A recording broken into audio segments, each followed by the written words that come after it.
Dear students, आज जो हम टॉपिक शुरू करने वाले हैं वो है प्रोडक्ट ऑफ सिमेट्री ऑपरेशंस। यानी कि अगर हम दो सिमेट्री ऑपरेशंस को एक के बाद एक अप्लाई करें तो उन दोनों का प्रोडक्ट क्या होगा, या हम ये कह सकते हैं कि दो सिमेट्री ऑपरेशन के जो कॉम्बिनेशन बनेगा उससे हमें क्या प्रोडक्ट मिलेगा। तो यहाँ पर है कि the product of any two symmetry operations is also a symmetry operation. मतलब क्या हुआ इस बात का कि जब भी हम कभी दो सिमेट्री ऑपरेशंस एक के बाद एक अप्लाई करें तो उनका जो प्रोडक्ट होगा वो भी अपने आप में एक सिमेट्री ऑपरेशन आएगा, या दो सिमेट्री ऑपरेशंस का जो कॉम्बिनेशन होता है वो भी अपने आप में एक सिमेट्री ऑपरेशन हो जाता है। कैसे, ये हम देख लेते हैं। For example, if the symmetry operation A is carried out first followed by B, यानी कि सबसे पहले हमने एक सिमेट्री ऑपरेशन अप्लाई किया जो था ए, और उसके बाद हमने एक दूसरा सिमेट्री ऑपरेशन अप्लाई किया जो था बी, और the product of these two is Z, और इन दोनों का प्रोडक्ट निकल के आया z। तो हम इसको कैसे रिप्रेजेंट कर सकते हैं, तो हम लिखेंगे ये जो प्रोडक्ट है z is equal to B dot A. अब इसका क्या मतलब हुआ, बी डॉट ए क्यों लिखा है हमने, तो इसमें हम ये करते हैं, ये जो ऑर्डर हमने बना दिया इसका कि पहले हमने बी लिखा और फिर हमने ए लिखा, ये ऑर्डर जो है बड़ा इंपॉर्टेंट होता है।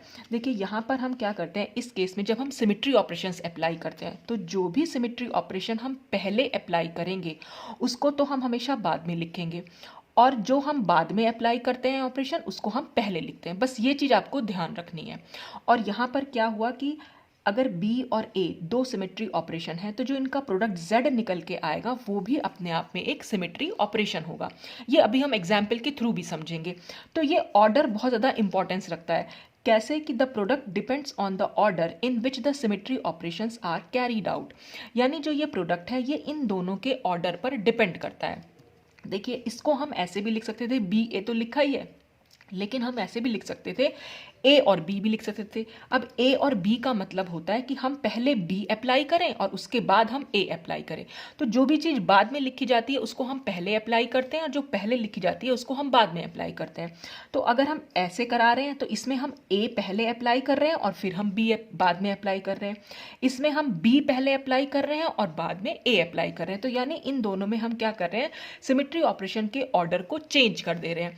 तो ये चेंज करने पर क्या हो सकता है कि इन दोनों का प्रोडक्ट सेम भी आ सकता है और इन दोनों का प्रोडक्ट डिफरेंट भी आ सकता है। तो अगर इन दोनों का प्रोडक्ट सेम आया यानी दोनों एक दूसरे के इक्वल हुए, तब हम कहेंगे कि ये जो दोनों सिमेट्री ऑपरेशंस हैं ये एक दूसरे के साथ कम्यूट करते हैं। और अगर ये दूसरे के इक्वल नहीं आया इनका रिजल्ट या इनका प्रोडक्ट, तो हम कहेंगे कि ए और बी एक दूसरे के साथ कम्यूट नहीं करते हैं। ठीक है, तो अब इसी को हम एग्जाम्पल के थ्रू समझेंगे। जैसे कि the product of symmetry operations can be determined either by choosing a point with its respective coordinates और एन अप्रोप्रिएट मॉलिक्यूल। तो इनके प्रोडक्ट को कैसे हम डिटरमिन कर सकते हैं सिमेट्री ऑपरेशंस के प्रोडक्ट को, तो या तो हम कोई मॉलिक्यूल पर इनको अप्लाई कर दें, या हम एक ऐसा पॉइंट चूज कर लें जिसके कि कुछ कोऑर्डिनेट्स कैसे, जैसे एक्स एक्सिस में, वाई एक्सिस में, जेड एक्सिस में।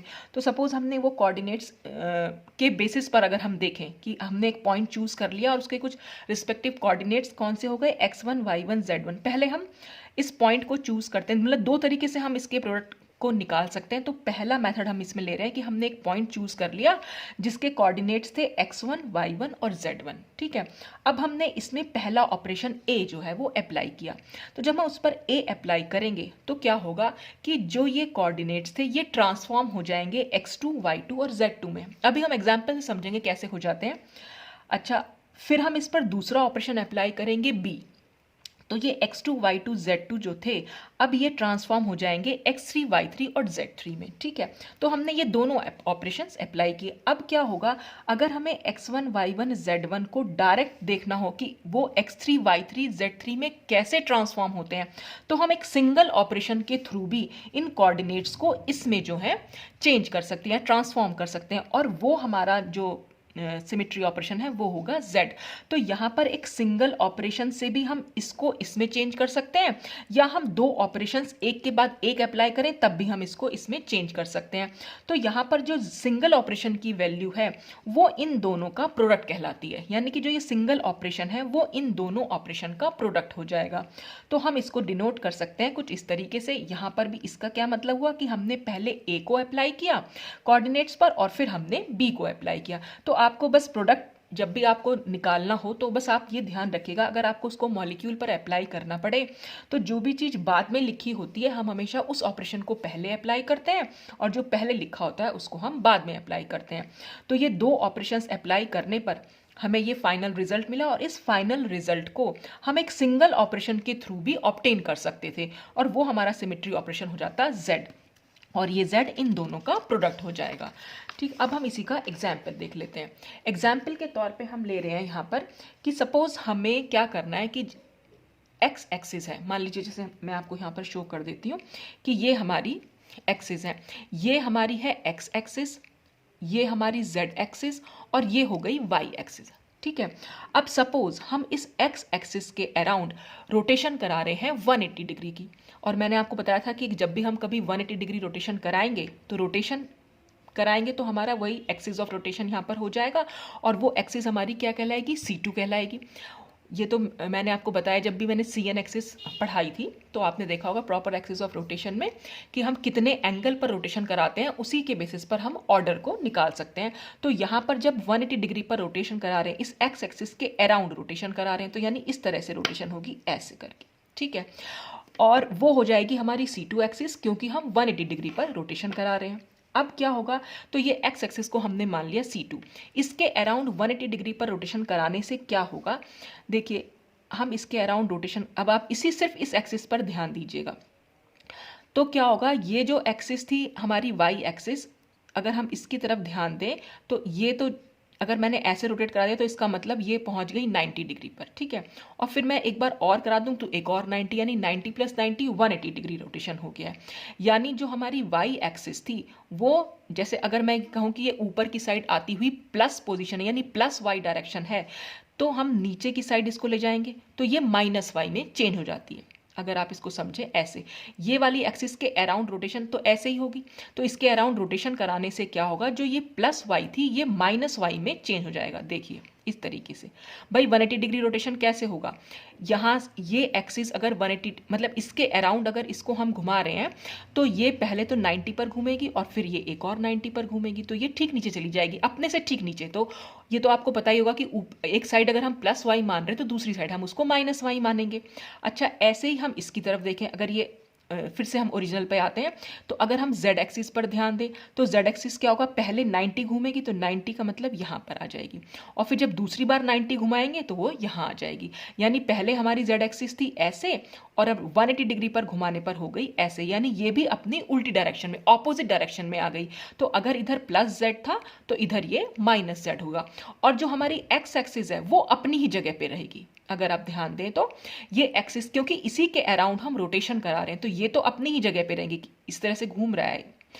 तो क्या होगा, हमने जो चेंज देखा, एक्स एक्सिस अपनी ही जगह पे रही, वाई और जेड ने अपने ऑपोजिट डायरेक्शन में पहुंच गई हैं। तो अगर हम यहाँ पर ये कोऑर्डिनेट्स ले लें x1 y1 z1 और इस पर हम अप्लाई कर रहे हैं C2 x डायरेक्शन में, तो क्या होगा, जो x1 है वो तो x1 की तरह ही रहेगा। ठीक है, और y1 और z1 को हम लिख देंगे -y1 -z1, यानी कि ये दोनों कोऑर्डिनेट्स जो हैं वो चेंज हो जाएंगे ऑपोजिट में। तो ये -y1 आप ऐसे भी लिख सकते हैं, और कहीं पर कुछ बुक्स में इसको ऐसे भी लिखा हुआ है कि y1 और ऊपर हमने बार की तरह बना दिया इसको। तो ये अगर इस तरह से लिखा हुआ है z1 बार या y1 बार, तो इसका मतलब भी होता है कि ये माइनस है। ठीक है, तो ये आपको समझ में आया कि C2x, अगर हम x एक्सिस के अराउंड 180 डिग्री रोटेशन करा रहे हैं तो x जो कोऑर्डिनेट हमारा x1 है उसमें तो कोई चेंज नहीं होगा, लेकिन y1 और z1 में वो दोनों ऑपोजिट डायरेक्शन में हो जाते हैं। ठीक है, फिर हम दूसरा ऑपरेशन इसमें अप्लाई कर रहे हैं कि z एक्सिस के अराउंड जो है रोटेशन करा रहे हैं, और वो हम इस पर अप्लाई कर रहे हैं। ठीक है, तो जब हम इस पर अप्लाई करेंगे तो अब की बार भी क्या होगा, z एक्सिस पर तो कोई चेंज नहीं होगा, तो z एक्सिस को तो हम एज इट इज लिखेंगे। तो यहाँ पर z एक्सिस क्योंकि -z1 लिखा है तो हमारा आंसर भी -z1 ही रहेगा। लेकिन इन दोनों के जो है वो साइन जो है वो चेंज हो जाएंगे। तो यहाँ पर x1 क्योंकि पॉजिटिव था तो अब वो नेगेटिव बन जाएगा, और यहाँ पर क्योंकि वो नेगेटिव था वो पॉजिटिव बन जाएगा। ठीक है, तो हम जब भी कभी C2 अप्लाई करेंगे, ये चीज़ ध्यान रखिएगा कि चाहे तो आप इसको एक्सिस से समझ लीजिए, जैसे मैंने आपको अभी बताया कि ये x एक्सिस थी, ये z एक्सिस और ये y एक्सिस, और जब हमने इसको 180 डिग्री घुमा दिया तो ये कुछ इस तरीके से बन के आया। और अब हम इस पर अप्लाई कर रहे हैं हमारा C2Z, यानी हमारी Z एक्सिस कौन सी थी, हमारी Z एक्सिस थी ये। अब अगर मैं इसके अराउंड 180 डिग्री पर रोटेशन कराऊं तो 180 डिग्री पर रोटेशन कराने पर ये वाली एक्सिस तो इधर पहुंच जाएगी, और जो ये नीचे दिखा रहे हैं ये ऊपर आ जाएगी। ठीक है, तो जब ये वाली एक्सिस इधर पहुंचेगी और ये हमारी जो भी एक्सिस रही होगी वो ठीक उल्टी हो जाएगी अपने। ठीक है, तो अगर मैं ओरिजिनल मॉलिक्यूल मैंने आपके सामने ऐसे रखा था, जिसमें मैंने इसको x माना था, ये y माना था और ये z, यानी हम यहाँ से शुरू कर रहे हैं। ठीक है, तो पहली बार 180 डिग्री रोटेशन कराने पर ये चेंज हो रहा था। ठीक है, तो ये यानी अब जो ये वाले हाथ में ये मेरी x एक्सिस है और जो यहाँ पहुँच गई है वो है हमारी z एक्सिस। ठीक है, तो z एक्सिस के अराउंड अब दोबारा जब हम ऑपरेशन करा रहे हैं 180 डिग्री, मतलब इसको रोटेट करा रहे हैं, तो अब क्या हो रहा है, जो ये x एक्सिस थी ये अपने ठीक उल्टी डायरेक्शन में आ जाएगी। अगर आप ध्यान दें तो ये x एक्सिस यहाँ पॉजिटिव थी और इधर पहुंचेगी तो ये नेगेटिव, तो इसलिए x1 जो है वो नेगेटिव हो गया है। अच्छा, अब हमारी ओरिजिनल पोजीशन तो ये थी, तो x1 को तो हमने दिखा दिया ऐसे करके, और हमारी y1 जो नीचे पहुंची हुई थी, यानी वो ऑलरेडी अपनी ऑपोजिट डायरेक्शन में थी, लेकिन जब हम 180 डिग्री रोटेट कराएंगे तो वो अपनी ओरिजिनल पोजीशन में यानी पॉजिटिव y में वो चेंज हो जाएगी। तो यहाँ पर वो इसीलिए पॉजिटिव y1 हमने इसको लिख दिया है। तो अगर आप इसको इस एक्सिस से नहीं समझ पा रहे हैं तो आप यहाँ से इसको बहुत ईजिली समझ सकते हैं। आपको सिर्फ इतना करना है कि जिस भी एक्सिस के अराउंड हम रोटेशन कराते हैं हमेशा उसके कोऑर्डिनेट्स में कोई चेंज नहीं होता, बाकी के जो दोनों एक्सिस हैं बस वहाँ पर कोऑर्डिनेट्स जो हैं वो चेंज हो जाते हैं, बस इतना ध्यान रखिएगा। तो जैसे हमने C2Z कराया, इसीलिए Z एक्सिस का तो हमने कोऑर्डिनेट्स वही रखे और बाकी दोनों कोऑर्डिनेट्स को ठीक उल्टा कर दिया। तो जो ये पॉजिटिव था ये नेगेटिव बन गया, जो नेगेटिव था ये पॉजिटिव बना। तो ये तो हमने दो ऑपरेशंस जो थे वो लगातार किए। अब इसको अगर हमें डायरेक्टली इसमें ही पहुंचना है तो हम क्या कर सकते हैं, एक और तरीका है इसमें। डायरेक्टली हम पहुंचेंगे तो हम C2Y इस पर अप्लाई कर देंगे। इसका मतलब हम क्या कर रहे हैं कि Y एक्सिस के अराउंड हम रोटेशन करा रहे हैं 180 डिग्री पर, और Y एक्सिस के अराउंड अगर रोटेशन करा रहे हैं तो क्या होगा, Y1 तो हमारी वैसी की वैसी ही रहेगी जो हमारी यहाँ पर रही भी है, और X1 और Z1 के साइन जो है वो चेंज हो जाएंगे क्योंकि वो ऑपोजिट पहुंच गए हैं। तो ये -X1 और ये -Z1। तो ये सिर्फ C2 एक्सिस के केस में ही होता है कि C2 एक्सिस आपको पता कैसे चलेगा, जैसे डायरेक्ट यहाँ से यहाँ पहुंचे तो आपको कैसे मालूम पड़ेगा कि ये C2Y ही है। तो आपने सिर्फ क्या करना है, यहाँ से जब यहाँ पहुंचे तो आप सिर्फ ये देखिएगा कितने कोऑर्डिनेट्स के साइन चेंज हुए हैं। C2 के केसेस में क्या होता है, हमेशा दो कोऑर्डिनेट्स के साइन चेंज हो जाते हैं और एक का हमेशा सेम रहता है। तो यहाँ x1 y1 z1 में देखेंगे, यहाँ पहुंचे तो दो कोऑर्डिनेट्स x1 z1 के साइन जो है वो चेंज हो चुके हैं और y1 सेम रहा है। तो जो सेम रहेगा वही वाली एक्सिस के अराउंड यहाँ पर रोटेशन होती है। जैसे अगर हम यहाँ से यहाँ जाएं, क्योंकि यहाँ C2 x पर अप्लाई की गई है, x एक्सिस पर, तो x तो हमारी सेम रहेगी, तो x हमारी सेम ही रही। तो यानी और y1 और z1 के साइन चेंज होगा, यानी कि दो एक्सिस के हमने साइन चेंज कर दिए और एक हमारा एज इट इज रहा। यहाँ से यहाँ पहुंचे, z एक्सिस के अराउंड कराया है, तो z एक्सिस के अराउंड 180 डिग्री रोटेट कराने पर क्या हुआ, इस एक्सिस का तो साइन चेंज नहीं हुआ, मैंने कोऑर्डिनेट्स का साइन चेंज नहीं हुआ और बाकी दोनों कोऑर्डिनेट्स के साइन चेंज हो गए। तो C2 एक्सिस के केस में सिर्फ आप ध्यान रखिएगा कि दो कोऑर्डिनेट्स के साइन चेंज हो जाते हैं और एक का हमेशा सेम वही रहता है, और जिसका रहता है बस उसी के अराउंड हम वो रोटेशन कराते हैं। तो अब अगर इसी को हम मैथमेटिकली लिखना चाहें तो हम कैसे लिखेंगे कि जो ऑपरेशन हमने बाद में कराया था उसको हम पहले लिखेंगे, जो पहले कराया था उसको हमने बाद में लिखा, और इन दोनों का जो प्रोडक्ट आया वो C2Y, वो भी अपने आप में एक सिमेट्री ऑपरेशन है। यही हमारा प्रोडक्ट ऑफ सिमेट्री ऑपरेशन कहलाता भी है कि जो दो प्रोडक्ट का सिमेट्री ऑपरेशन हो, दो सिमेट्री ऑपरेशन का जो प्रोडक्ट होता है वो हमेशा अपने आप में एक सिमेट्री ऑपरेशन होता है। तो ये हमारा निकल के आया C2Y। अच्छा, अब हम देखेंगे कि क्या ये Z और C2X क्या ये एक दूसरे को कम्यूट करती हैं। तो उसका देखने का तरीका यही है कि हम इन दोनों का ऑर्डर चेंज कर देंगे। उन दोनों का ऑर्डर चेंज करने पर भी अगर हमारा रिजल्ट C2Y ही आया, यानी प्रोडक्ट जो है वो C2Y ही रहेगा, तब तो एक दूसरे को कम्यूट करेंगी, अदरवाइज एक दूसरे को कम्यूट नहीं करेंगी। तो ऑर्डर चेंज करने के लिए हमें क्या करना पड़ेगा, पहले हमने C2X अप्लाई किया था, अब हम इसी कोऑर्डिनेट पर, सेम कोऑर्डिनेट्स पर हम C2Z अप्लाई करेंगे, यानी Z एक्सिस के अराउंड 180 डिग्री का रोटेशन करा देंगे। तो अब क्या होगा, z एक्सिस के अराउंड हम क्योंकि करा रहे हैं तो z1 तो हमारा सेम रहेगा, x1 और y1 के साइन जो है चेंज हो जाएंगे, तो दोनों नेगेटिव हो जाएंगे, ये -x1 और ये -y1। फिर हम क्या कराएंगे, c2x अप्लाई करेंगे, क्योंकि हमने पहली बार C2x अप्लाई करी थी, तो अब हम ये बाद में अप्लाई करेंगे। ये बाद में अप्लाई किया था तो इसको हमने पहले अप्लाई किया, दोनों का ऑर्डर चेंज कर दिया, सिर्फ ये देखने के लिए कि रिजल्ट हमारा क्या आता है, सेम आ रहा है या डिफरेंट आ रहा है। तो अब अगर हम C2x एक्सिस के अराउंड लगाते हैं तो x का तो साइन वही रहेगा, तो x का तो था -x1, तो ये -x1 रहेगा, और बाकी दोनों के साइन जो है चेंज हो जाएंगे।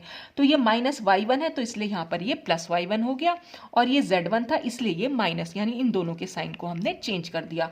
और अगर हमें यहाँ से यहाँ डायरेक्ट रिजल्ट देखना है तो आप सिर्फ ये देखिएगा कि किसके साइन में चेंज आया है, तो x1 का साइन चेंज हुआ और z1 का साइन चेंज हुआ, y1 हमारा एज इट इज रह गया, तो इसका मतलब ये C2y है। जिसके भी एक्सिस जिसका भी कोऑर्डिनेट नहीं चेंज हो रहा है, इसका मतलब हमने उसी के अराउंड उसको रोटेशन कराया है। तो हम ये कह सकते हैं कि C2y जो है इन दोनों का प्रोडक्ट हो गया। तो इन दोनों सिमेट्री ऑपरेशंस को हम यहाँ कैसे लिखेंगे कि जो हमने बाद में कराया है उसको हम पहले लिखेंगे, जो पहले कराया है उसको हम बाद में लिखेंगे, और आंसर आया C2y।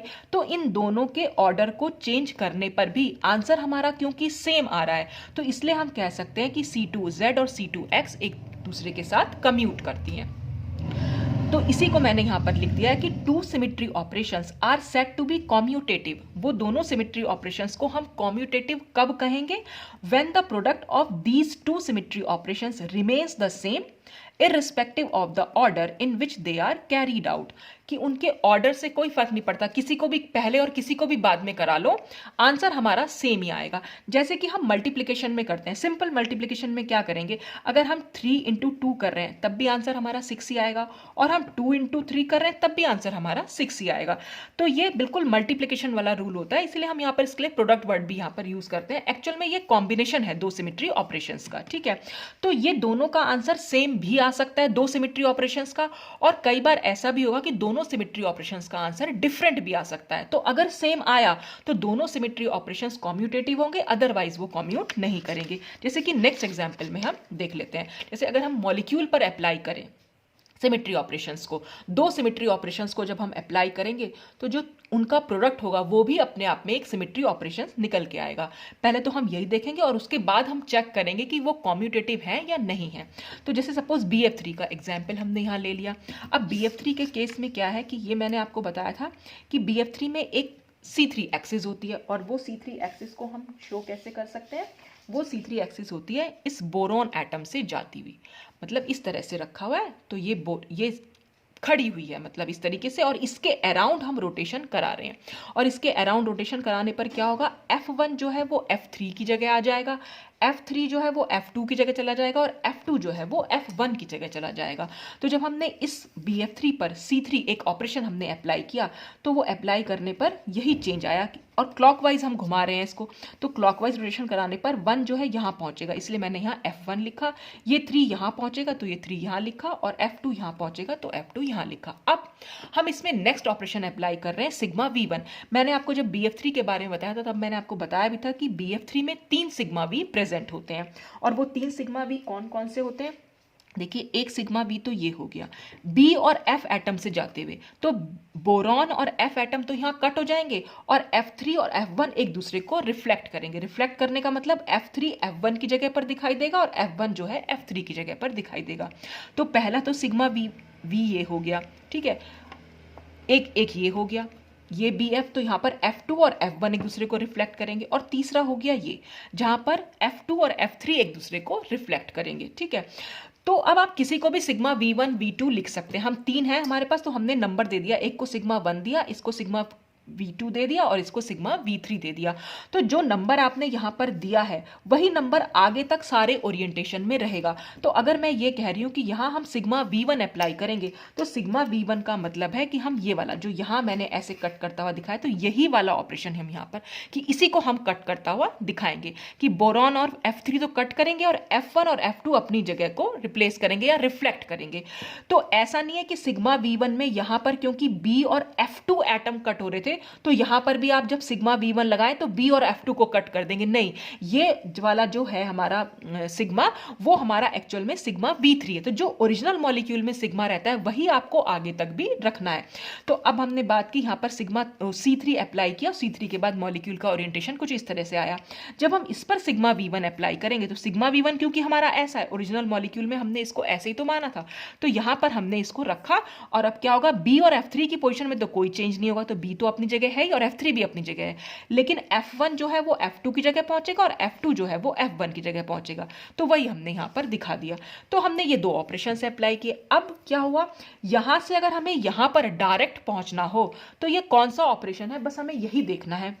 तो अगर हम इसमें और इसमें कंपैरिजन करें, देखिए F1 तो अपनी जगह पर है, लेकिन F2 और F3 की पोजीशन ने एक दूसरे को एक्सचेंज कर लिया, यानी कि एक दूसरे को रिफ्लेक्ट कर दिया है। तो F2 यहाँ पहुंच गया और F3 जो है यहाँ पर आ गया। तो इसका मतलब यहाँ पर कौन सा यहाँ पर सिग्मा यूज हुआ है, सिग्मा यूज हुआ है। इसका मतलब कौन सा सिग्मा यूज हुआ है, क्योंकि B और F1 की पोजीशन में कोई चेंज नहीं है, जैसे कि ये वाला सिग्मा, और ये सिग्मा कौन सा था, सिग्मा V3। तो यानी यहाँ पर ये वाला जो लगा हुआ है, तो सिग्मा V3 यहाँ पर अगर हम अप्लाई कर दें इस ओरिजिनल मॉलिक्यूल पर तो हमें ये वाला ओरिएंटेशन मिल जाएगा, जिसमें B और F1 तो अपनी पोजीशन पर रहेंगे, लेकिन F2 और F3 जो है अपनी पोजीशन को एक्सचेंज कर लेंगे। F2 यहां दिखाई देगा और F3 हमें यहां दिखाई देगा, जो कि हमें इसमें दिख भी रहा है। तो इसका मतलब ये जो यहां से डायरेक्टली हम जाएं तो ये सिग्मा V3 के थ्रू जा सकते हैं। तो ये भी अपने आप में एक सिमेट्री ऑपरेशन है। तो दोनों का प्रोडक्ट, और ये इन दोनों का प्रोडक्ट भी है, ये सिग्मा V3 जो है वो इन दोनों का प्रोडक्ट है। तो हम इसको कैसे लिखेंगे, तो जो ऑपरेशन हमने बाद में अप्लाई किया उसको हम पहले लिखेंगे सिग्मा V1, और जो हमने पहले अप्लाई किया उसको हमने बाद में लिखा सिग्मा 3। इन दोनों का प्रोडक्ट क्या निकल के आया, सिग्मा V3। तो प्रोडक्ट वही है जब हम सिंगली किसी रिजल्ट पर पहुंच जाए, मतलब सिर्फ एक बार हम उसको अप्लाई करें और हमें वही रिजल्ट मिल जाए जो हमें दो ऑपरेशंस को अप्लाई करने पर मिला था, तो वही इनका प्रोडक्ट होता है। और वो अपने आप में एक सिमेट्री ऑपरेशन निकल के भी आया, क्योंकि इसमें 3 सिग्मा V थे और तीनों ऑपरेशंस तो हैं ही अपने आप में। अच्छा, अब हम देखेंगे ये कि क्या सिग्मा V1 और C3 ये दोनों ऑपरेशंस एक दूसरे के साथ कम्यूट करते हैं या नहीं। तो अगर हमें ये चेक करना है कि कम्यूट कर रहे हैं या नहीं, तो हम क्या करेंगे, इनके ऑर्डर को पहले चेंज कर देंगे, और ऑर्डर चेंज करने पर भी अगर आंसर सिग्मा V3 ही आता है तब तो ये एक दूसरे को कम्यूट कर रहे होंगे, अदरवाइज ये नहीं कर रहे होंगे। तो हम क्या, ओरिजिनल मॉलिक्यूल हम अपना वही ले लेंगे जो हमने शुरू में लिया था। और अब हम इसमें क्या कर रहे हैं, सबसे पहले हम इसमें सिग्मा V1 अप्लाई करेंगे, क्योंकि पहले हमने सिग्मा C3 अप्लाई किया था। तो अब हम इसमें सिग्मा V1 यहाँ क्योंकि बाद में अप्लाई किया था, तो यहाँ पर हम पहले अप्लाई करेंगे और बाद में हम इसमें C3 अप्लाई करेंगे। तो जब हम सिग्मा V1 अप्लाई करेंगे तो सिग्मा V1 तो क्योंकि हमने ओरिजिनली ऐसे ही माना हुआ है, जब ऐसे माना हुआ है तो B और F2 तो अपनी ही जगह पर रहेंगे और F3 और F1 अपनी जगह को एक्सचेंज कर लेंगे, यानी एक दूसरे को रिफ्लेक्ट करेंगे। तो F1 तो यहाँ पहुंचेगा और F3 जो है यहाँ पहुंचेगा, जैसा कि मैंने इसमें शो भी किया हुआ है। अब इस पर हम C3 अप्लाई करेंगे क्लॉकवाइज डायरेक्शन में। जब हमने इस पे C3 अप्लाई करी तो C3 अप्लाई करने पर क्या होगा, ये F3 यहां पहुंच जाएगा, तो जो मैंने यहां पर शो भी किया है। F1 यहां पहुंचेगा तो F1 यहां, और F2 जो है यहां पहुंचेगा, तो ये इसी तरह से तो घूम जाएगा। तो इस तरह से हमने C3 अप्लाई किया। अब यहां से यहां अगर हमें डायरेक्टली जाना हो तो हम सिंगल ऑपरेशन के थ्रू जा सकते हैं। अब वो कौन सा ऑपरेशन होगा, तो इसमें और इसमें अगर हम कंपैरिजन करें तो आप देखें कि F3 की पोजीशन में कोई चेंज नहीं हुआ, F3 अपनी ही जगह पर है। अगर F3 अपनी ही जगह पे है और चेंज कहां पर आया है, इस F1 और F2 की जगह पर, इन दोनों ने आपस में एक दूसरे को एक्सचेंज कर लिया है। तो जब इन दोनों ने आपस में एक दूसरे को एक्सचेंज कर लिया है तो इसका मतलब हमारे पास यहां से कोई सिग्मा लगा हुआ है, और वो सिग्मा कौन सा था, जैसे हम ये वाला सिग्मा, तो यानी ये वाला, और ये वाले सिग्मा को हमने क्या लिखा हुआ था, सिग्मा V2। तो इसका मतलब यहां से यहां डायरेक्टली हम सिग्मा V2 के थ्रू पहुंच सकते हैं, कि यानी इस पर अगर हम सिग्मा V2 अप्लाई करें तो हमें ये वाला मॉलिक्यूल का ओरिएंटेशन मिल जाएगा। तो अब यहां पर सिग्मा V2 इन दोनों का प्रोडक्ट निकल के आया। तो अब हम इस प्रोडक्ट को लिखेंगे sigma V2 is equal to, तो जो ऑपरेशन हमने बाद में अप्लाई किया उसको हमने पहले लिखा और जो पहले अप्लाई किया उसको हमने बाद में लिखा। तो C3 और सिग्मा V1 का ऑर्डर चेंज कर देने पर इनका प्रोडक्ट भी चेंज हो जा रहा है, क्योंकि यहां पर हमें आंसर मिल रहा था सिग्मा V3 और यहां हमें आंसर मिला सिग्मा V2। तो क्योंकि यहां पर रिजल्ट इनका चेंज आया, प्रोडक्ट इनका चेंज आया, तो इसलिए हम कह सकते हैं कि C3 और सिग्मा V1 एक दूसरे के साथ कम्यूट नहीं करेंगे। तो इस तरह से हम देख सकते हैं कि कम्यूटेटिव हमारे सिमेट्री ऑपरेशंस कौन से होते हैं, प्रोडक्ट कैसे निकल के आता है, तो प्रोडक्ट के लिए आपको हमेशा यही ध्यान रखना है कि जब भी कभी प्रोडक्ट इस तरह से दिया हुआ हो तो जो भी ऑपरेशन बाद में लिखा हुआ है उसको आप पहले अप्लाई कीजिएगा और जो पहले लिखा हुआ है उसको हम बाद में अप्लाई करेंगे, ठीक है। और वो हम ऐसा इसलिए करते हैं क्योंकि अगर बाई चांस वो दोनों एक दूसरे को कम्यूट कर रहे हैं तब तो आप ऑर्डर कैसे भी लिख सकते हो, किसी को भी पहले किसी को भी बाद में, लेकिन अगर वो एक दूसरे को कम्यूट नहीं कर रहे होंगे तो फिर दोनों का आंसर डिफरेंट हो सकता है। तो इसलिए हमेशा के लिए यही चीज़ याद रखिए कि जो भी चीज़ बाद में लिखी है उसको हम पहले अप्लाई करेंगे और जो चीज़ पहले लिखी है उसको हम बाद में अप्लाई करेंगे। और फिर आपको रिजल्ट चेक करना है, अगर सेम आ रहा है ऑर्डर चेंज कर देने पर भी तो वो कम्यूट करेंगे, अदरवाइज वो कम्यूट नहीं करेंगे। तो ये सब कुछ था प्रोडक्ट के बारे में। तो प्रोडक्ट अपने आप में थोड़ा सा क्लियर हो जाना चाहिए, स्पेशली कोऑर्डिनेट्स के केस में भी। तो कोऑर्डिनेट्स के केस में हमें सिंपल सा इतना ही करना होता है, ये तो मैंने आपको बताया ही कि बस C2 एक्सिस के बारे में आगे आगे जैसे और कोई हम ऑपरेशन अप्लाई करेंगे तब कोऑर्डिनेट्स में क्या क्या चेंज आ जाते हैं तब मैं वो आपको तभी समझा दूंगी। तो यहाँ पर आपको सिर्फ इतना ही समझना था कि दो सिमेट्री ऑपरेशंस का प्रोडक्ट या दो सिमेट्री ऑपरेशन का कॉम्बिनेशन भी अपने आप में एक सिमेट्री ऑपरेशन होता है, ठीक है। और वो कम्यूट करते हैं या नहीं करते हैं वो फिर डिपेंड करेगा उनके प्रोडक्ट पर ही कि अगर वो सेम है या नहीं है। तो आज के लिए तो बस इतना ही। Thanks for watching.